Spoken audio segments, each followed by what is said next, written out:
This is the screencast for project E917 of Object-Oriented Languages and Systems, and that is to finish the Cucumber test suite for Expertiza. Initially, there were a lot of issues with this code. In particular, out of 52 scenarios, 13 failed, 33 were skipped, 1 was undefined, and only 5 passed.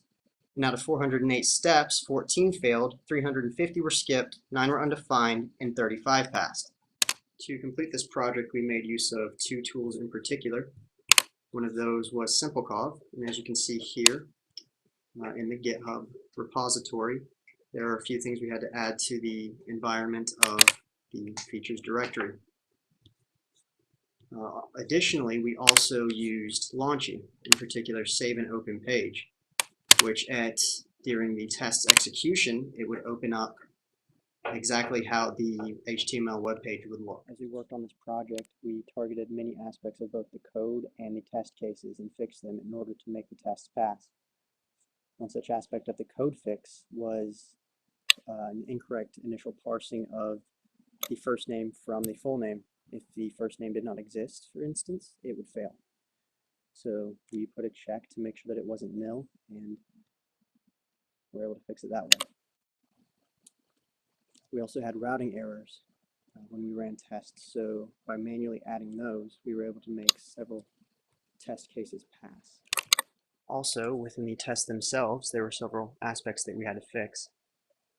One of these errors was syntax errors. And for instance, in this case, the syntax is available to students is checked, but when running the tests, it finds it undefined. So correcting that to I check available students fixes the syntax and makes the test pass. Additionally, there were aspects that Cucumber didn't seem to be very good at handling, such as links within tables.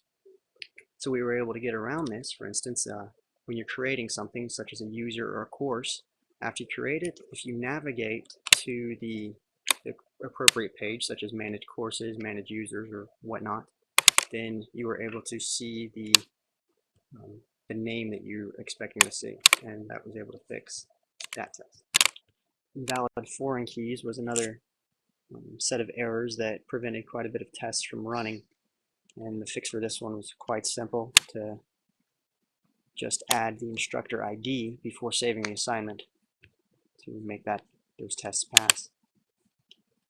But also, there were several tests that were for Expertiza code that wasn't functioning correctly from the start, such as copying a course fails when I tried to execute it in the development database, and deletion as well. So we had to comment those out in the hope that they would be fixed in the future. The last specific issue we're going to mention in this screen share, this screencast, is an ambiguous match issue that we addressed by adding the criteria match, prefer exact, so that it would pick at least one field in order to make the test succeed.